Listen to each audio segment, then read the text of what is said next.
Have you ever found yourself in a relationship where the other person disappears without explanation, and then, when you least expect it, returns as if nothing happened? That endless cycle, that loop of leaving and coming back, that keeps you in a constant state of uncertainty and anxiety. You're not alone.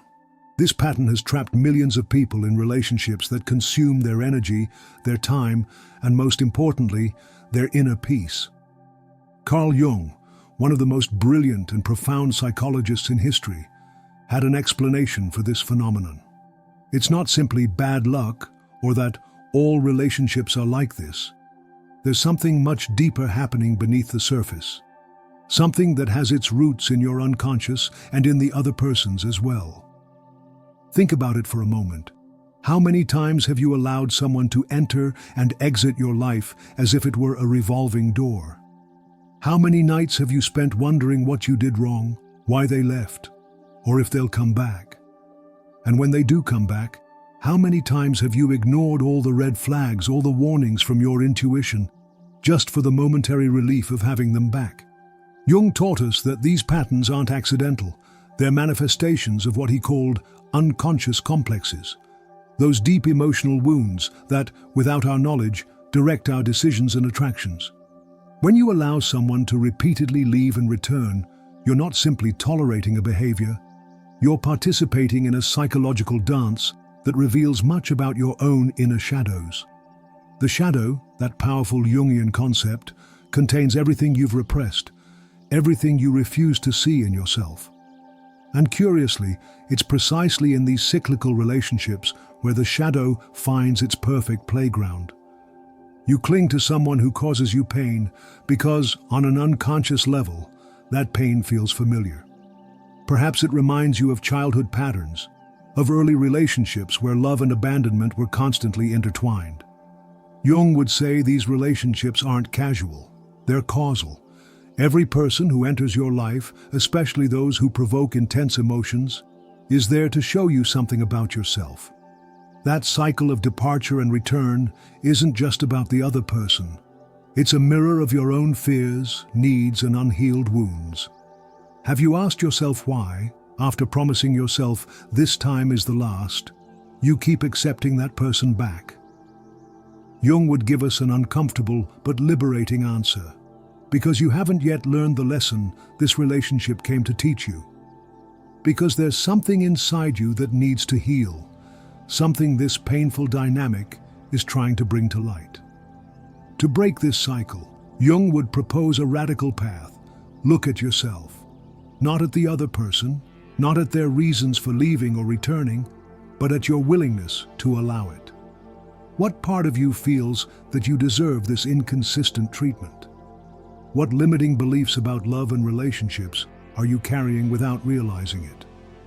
The process of individuation, that central concept in Jungian psychology, invites us to integrate all parts of ourselves, even those we would prefer to deny. When you accept that there's a part of you that feels comfortable in the discomfort of these cyclical relationships, you take the first step toward liberation. Think about the last time someone returned to your life after having disappeared without explanation. Do you remember that contradictory mix of emotions? The relief, the joy, but also that small voice in the back of your mind whispering that this has happened before and will happen again. That voice is your intuition, your connection to what Jung would call the self. That wiser, higher part of your psyche that already knows the truth you refuse to see. Jung firmly believed in the power of consciousness as a tool for transformation. Each time you become aware of an unconscious pattern, you take away some of its power over you. Each time you recognize that you're trapped in this relational loop, you're one step closer to being able to break it. But consciousness alone isn't enough. Real change requires action. It requires making difficult decisions based on your intrinsic value, not on your fear of loneliness or the false hope that this time will be different. Jung taught us that the path to wholeness isn't comfortable. It involves facing our deepest fears and making peace with parts of ourselves we've rejected. Do you know what happens when you finally choose to break this loop? When you decide you deserve more than emotional crumbs? A new world of possibilities opens before you, not just in terms of future relationships, but in your relationship with yourself. You start to notice that your energy returns, that your thoughts are no longer constantly occupied by that person who comes and goes. You begin to rediscover parts of yourself that you had forgotten or sacrificed on the altar of that intermittent relationship. Synchronicity, another fundamental concept from Jung, begins to manifest. You start attracting people and situations that reflect your new level of self-awareness and self-esteem. It's not magic or coincidence. It's the external reflection of your internal transformation. But be warned, this path isn't without challenges. When you decide to break the pattern, when you choose not to respond to that person who returns after having disappeared, resistances will emerge. Your own mind will try to sabotage you with thoughts like, maybe this time is different, or perhaps I should give them another chance. This is the resistance of the shadow, the part of you that fears change, that prefers familiar pain to the uncertainty of something new. Jung would teach us to embrace this resistance, to see it as a sign that you're on the right path, because true psychological growth always comes with discomfort. It's like a muscle that hurts after exercise. That pain is the signal that you're getting stronger. Think about all the things you could do with the energy you've invested in that loop of departure and return. The projects you could complete, the genuine connections you could establish, the well-being you could cultivate. Jung believed that each of us has a unique purpose, a special contribution to make to the world. But when we're trapped in relationships that drain our energy, that purpose takes a back seat. Choosing yourself isn't selfishness.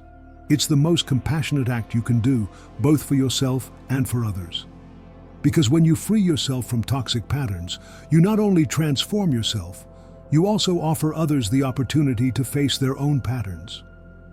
Sometimes, the most loving act you can do for someone who is trapped in the cycle of leaving and returning is not allowing them to continue that behavior. Jung spoke of the collective shadow, those dysfunctional patterns that are normalized at a social level. And in our culture, we have normalized this type of intermittent relationship. Movies, songs, even well-intentioned advice from friends often reinforce the idea that love must be a struggle, a chase, a power game. But Jung would invite us to question these collective narratives, to ask ourselves if they really lead to the fulfillment and authenticity we long for. Authentic love, seen from the Jungian perspective, isn't about possession or control. It's not about leaving to test the other person, nor returning when loneliness becomes unbearable. Authentic love emerges from two people who have done the inner work, who have faced their shadows and who choose to be together from wholeness, not from lack. When was the last time you felt that kind of connection? A relationship where you didn't constantly need to guess the other person's feelings or intentions, where communication flowed without games or manipulations. If you can't remember such an experience, it's not because it's not possible. It's because you've accepted less than you deserve. Jung would tell us that each of us has the innate capacity to attract and create healthy relationships. But to do so, we must first heal the wounds that keep us trapped in toxicity. We must confront those unconscious complexes that make us feel we don't deserve stability, respect, and constant presence in our relationships. The process begins with brutal honesty with yourself. What do you get from allowing someone to enter and exit your life? Perhaps there's a part of you that fears true intimacy, and these intermittent relationships allow you to maintain an illusion of connection without real vulnerability. Maybe there's a deep belief that you don't deserve to be someone's priority, and these dynamics only confirm that belief. Or perhaps on a more subtle level, these patterns recreate family dynamics, offering you the unconscious opportunity to repair old wounds. Jung taught us that our unconscious always seeks integration and healing. Even the most painful patterns have a purpose, to lead us toward greater consciousness. Each time someone leaves and returns, and you allow it, your psyche is trying to communicate something important about yourself. The question is, are you listening? The good news is that once you become aware of these patterns, you have the power to transform them. Not overnight, not without effort, but with consistency and commitment to yourself. Jung spoke of the transcendent function, that capacity of the psyche to rise above apparent opposites and find a third way, a solution that integrates and transcends the conflict. In the context of these cyclical relationships, the transcendent function would allow you to see beyond the simple dilemma of taking them back or not. It would help you understand the pattern in its entirety, see how you've participated in it, and discover what you really need to feel complete and fulfilled in your relationships. This is a deep journey of self-discovery. It's not just about letting go of a specific person, but fundamentally transforming your relationship with love, intimacy, and your own worth. It's a process that Jung would call alchemical, a transformation of the lead of old patterns into the gold of expanded consciousness. Imagine for a moment what your life would be like if you were no longer trapped in that cycle of departure and return. If you no longer invested hours analyzing ambiguous messages, waiting for calls that don't come, or wondering what you did to provoke another distancing. Imagine the freedom, the peace of mind, the energy available to create, connect, and contribute. That reality is within your reach, not because the other person is going to magically change, but because you can change. You can choose to interrupt the pattern, establish clear boundaries, and open yourself to new possibilities that align with your true value. Jung would remind us that this process isn't linear. There will be setbacks, moments of doubt, perhaps even relapses. The shadow isn't integrated once and for all. It's an ongoing work of self-knowledge and self-acceptance. But each time you choose not to participate in that loop, each time you honor your own needs and boundaries, you strengthen yourself. Each small victory over old patterns builds a new future. And here's one of Jung's most powerful teachings. You aren't alone on this journey. Although inner work is deeply personal, we are part of a collective consciousness. Each time a person breaks a toxic pattern, they create ripples in the collective unconscious that make the path easier for others. Your own transformation doesn't just benefit you. It contributes to the healing of everyone around you. Think about the people in your life, friends, family, even children if you have them. What message do you send them when you allow someone to treat you as an option, as a safe harbor they can always return to without consequences? And what message could you send if you stood firm in your value, if you demonstrated with actions that true love involves presence, constancy, and respect? One of Jung's most fascinating concepts is that of the collective unconscious, that reservoir of archetypes, symbols, and patterns that we share as humanity. Within this collective unconscious, there are archetypes related to love and relationships. The wounded lover, the savior, the abandoned one. All these archetypes can activate and play a role in our relational dynamics. When you find yourself trapped in a cycle of departure and return, it's likely that you're acting from one of these unconscious archetypes. Perhaps you assume the role of the savior who is always willing to forgive and give another chance.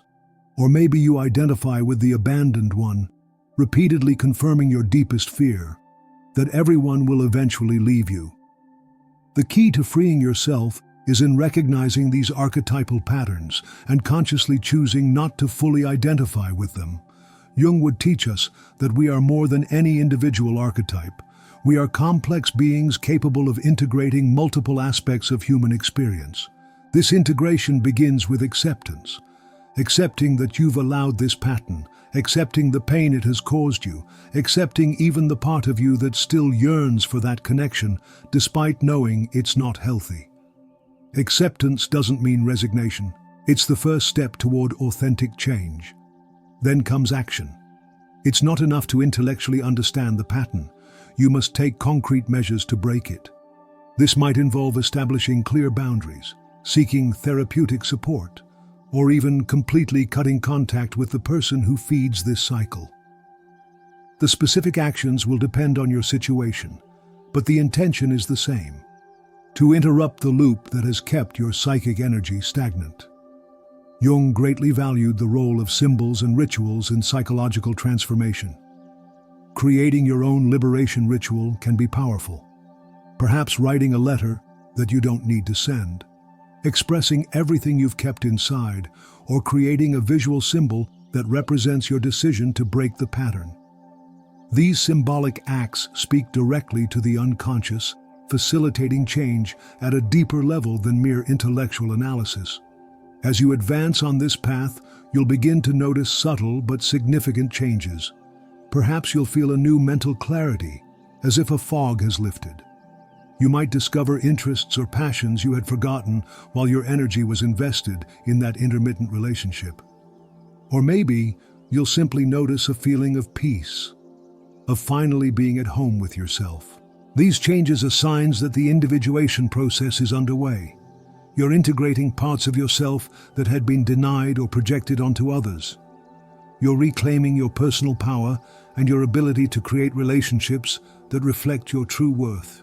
It's important to remember that this journey isn't about blaming or demonizing the other person involved in the cycle. Jung would teach us that they too are acting from their own unconscious complexes, their own wounds. Compassion, both toward yourself and others, is an essential component of true healing. However, compassion doesn't mean infinite tolerance of behaviors that harm you. In fact, establishing clear boundaries can be the most compassionate act, both for yourself and for the other person. By refusing to participate in dysfunctional patterns, you offer everyone involved the opportunity to grow and evolve. Jung had a beautiful metaphor for this process of psychological transformation. He compared it to the growth of a seed. The seed must pass through darkness and disintegration before it can sprout toward the light. Similarly, you must be willing to go through discomfort and uncertainty to emerge more complete, more integrated, more authentically yourself. And just as a plant cannot be forced to grow faster, it can only be provided with the right conditions for its natural development, neither can you force this transformation process. What you can do is create the conditions: self-compassion, awareness, healthy boundaries, and the support of people who reflect your true value. Remember that for Jung, the ultimate goal of psychological development isn't perfection, but completeness. It's not about becoming someone without wounds or vulnerabilities, but about embracing all parts of yourself, even those that have been attracted to painful relationships, and transforming them into sources of wisdom and compassion. Imagine what it would be like to wake up each morning without that weight in your chest, without that constant anxiety about whether today will be the day they return or leave again. Imagine what it would be like to invest all that emotional energy in yourself, in your dreams, in relationships that nurture you constantly, not just in the brief periods between distancing. This freedom is available to you, not because you're perfect or because you've solved all your problems, but because you've consciously chosen a different way of relating, first to yourself and then to others. You've chosen to interrupt the loop. Jung taught us that each conscious decision creates a new neural pathway, a new possibility.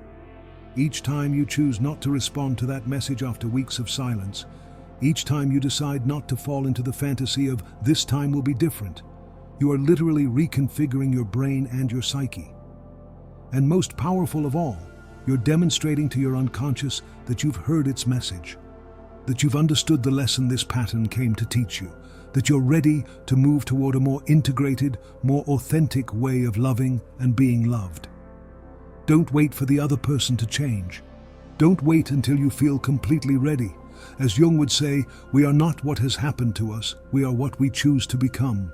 And today, in this moment, you can choose to become someone who no longer participates in that destructive loop of departure and return. The path won't be perfect. There will be moments of nostalgia, of doubt, even of regret. But with each step you take toward your own integrity, these moments will become less frequent, less intense. Gradually, they will be replaced by a growing sense of freedom, clarity, and purpose. Remember that you aren't alone on this journey. Thousands of people are awakening to these same patterns, choosing consciousness over automatism, authenticity over habit. Each person who breaks the cycle makes the path easier for others. Your courage doesn't just transform you, it contributes to the evolution of collective consciousness. So today, I invite you to take that first step, to recognize the loop in which you've been trapped, to honestly contemplate what you've gained and lost by allowing it, and to consider the possibility that you deserve more. Not because you're perfect, but precisely because you're human, with all the complexity, beauty, and potential that implies. Jung would remind us that the universe operates through synchronicity, those meaningful moments that seem casual but contain profound lessons. Perhaps it's not coincidence that you're hearing this message now. Perhaps there's a part of you that's already ready to break the cycle, to choose a different path. The next time you feel the impulse to allow someone back into your life after they've left without explanation, without change, without responsibility, stop. Take a deep breath and ask yourself, am I choosing from my consciousness or from my fear? Am I repeating an old pattern or creating a new one? Am I honoring my intrinsic worth or compromising it for a temporary connection? The answers to these questions will guide you, not toward perfection, but toward greater authenticity. Not toward relationships without challenges, but toward connections based on mutual respect and constant presence. Not toward an end, but toward a new beginning. As a community, as human beings connected by our shared search for meaning and authentic love, we have the power to transform these patterns, to collectively reject the normalization of relationships that come and go, that offer emotional crumbs instead of true nourishment. If this message has resonated with you, I invite you to share it. Not just this video, but the awareness it has awakened in you. Share it with those who might be trapped in similar patterns. Sometimes all we need to take the first step is knowing we're not alone, that others have walked this path before us. Leave a comment sharing your experience. Your story might be exactly what someone else needs to hear to find the courage to break their own cycle. This community strengthens with each shared truth, with each vulnerability offered as a gift to others. If you're not ready to share publicly, that's okay. Take a moment to reflect privately. Write in a journal, talk to a trusted friend, or simply allow yourself to fully feel the emotions this topic has awakened in you. Consciousness begins with the honest recognition of where you are now. Remember that this inner work isn't a luxury, it's a necessity, not just for your emotional well-being, but for your ability to fully contribute to the world with your unique gifts. Jung believed that each of us has a specific purpose, a particular contribution to make. And we cannot fulfill that purpose when our energy is trapped in relational cycles that drain us. True love, seen through the Jungian lens, isn't possession, control, or intermittence. It's a conscious encounter between two people who have done their inner work, who have faced their shadows, and who choose to be together from wholeness, not from lack. This love exists. It's possible. And beginning with yourself, you can open the way to experience it. So today, in this moment, I invite you to choose yourself, to break the loop, to take that brave first step toward a way of relating that honors your true worth. Not because you're perfect, but because you are worthy, because you deserve constant presence, not occasional visits, because you deserve words backed by actions, not empty promises, because you deserve to be a priority, not an option. And now I ask you, what small step can you take today to begin breaking this cycle? Perhaps it's blocking a number. Maybe it's committing to not responding to the next attempt at return. Or it could be simply admitting to yourself that you deserve more than what you've been receiving. Whatever that step is, know that you don't take it alone. An entire community is walking alongside you, learning alongside you, growing alongside you. And with each conscious step we take, we not only transform our individual lives, we contribute to a higher form of love and connection for everyone. Don't forget to subscribe to this channel for more content that will help you on your journey of self-discovery and personal growth. Hit the bell icon to receive notifications of new videos. And always remember, the path to authentic love begins with authentically loving yourself. Thank you for being here, for your openness, for your courage. I'll see you in the next video, continuing together this journey toward greater consciousness and authenticity. Until then, remember that you have the power to break any cycle that no longer serves you. You have the power to choose. You have the power to transform.